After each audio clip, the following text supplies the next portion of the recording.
Aéroport de Peporiakou de Natitengo ce jeudi 8 mai. Le préfet de l'Atakora accueille la délégation conduite par le ministre du Tourisme, de la Culture et des Sports. Après les formalités d'usage, la délégation rencontre l'Union des guides et des transporteurs touristiques pour recueillir leurs doléances suite à la disparition de 2 touristes français et la mort d'un guide béninois. Nous, guides riverains et acteurs du tourisme, souhaitons une sincère collaboration avec l'État béninois, le gouvernement, la DPNP, la direction du parc national Peñari, pour la sécurité de tous les acteurs touristiques et de leurs clients. Une meilleure communication peut aider à éviter le pire. À Tanguita, la séance d'échange avec les élus locaux et les sages de la localité vise à rassurer les populations quant aux mesures prises par le gouvernement pour assurer la sécurité du territoire national et plus particulièrement du parc Peñari. Le parc Peñari est le symbole de la relance du tourisme au Bénin. Aujourd'hui, le parc renaît et attire de nombreux touristes.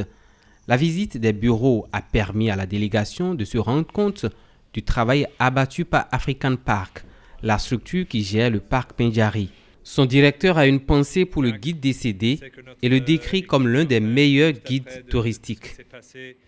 L'Agence nationale de promotion des patrimoines et du développement du tourisme est attristée par les événements de ces derniers jours. Le Fiacre était une personnalité, un guide qui amène des touristes du monde entier à découvrir la Peñari. Donc les messages sont afflués vraiment du monde entier pour témoigner de ce qui lui est arrivé. Donc on a été tous très touchés.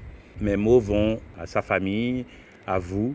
Il faut prendre le temps du deuil, c'est important. Il faut prendre le temps de la douleur et rebondir avec la certitude qu'on a pris la mesure de ce qui s'est passé et on repart avec des assurances. Côté sécurité, la direction peut compter sur le concours de l'armée. Nous sommes disposés à nous joindre à vous pour boucher les trous qui restent encore ouverts, afin que le parc soit davantage sécurisé, parce que c'est le problème auquel nous faisons face aujourd'hui.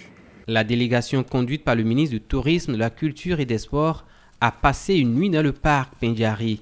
Un message aux touristes du monde entier. Oui, l'incident est pour nous l'occasion de revoir encore le dispositif qui est mis en place ici, qui était déjà bien en place, qui était bien efficace, de le revoir, de le renforcer, de l'améliorer. On le sait, il n'y a pas de dispositif fiable à 100% tout le temps, il faut toujours s'adapter et nous nous inspirons de ce qui s'est passé pour améliorer le dispositif sécuritaire ici et permettre à tous ceux qui veulent visiter ce parc d'y venir, d'y séjourner en toute sécurité, en toute sérénité.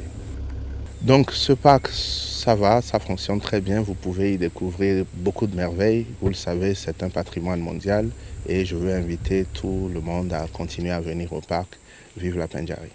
Les touristes disparus dans le parc Peñari ont été libérés. Aujourd'hui, un soulagement pour le Bénin qui continue de pleurer la mort d'un de ses fils.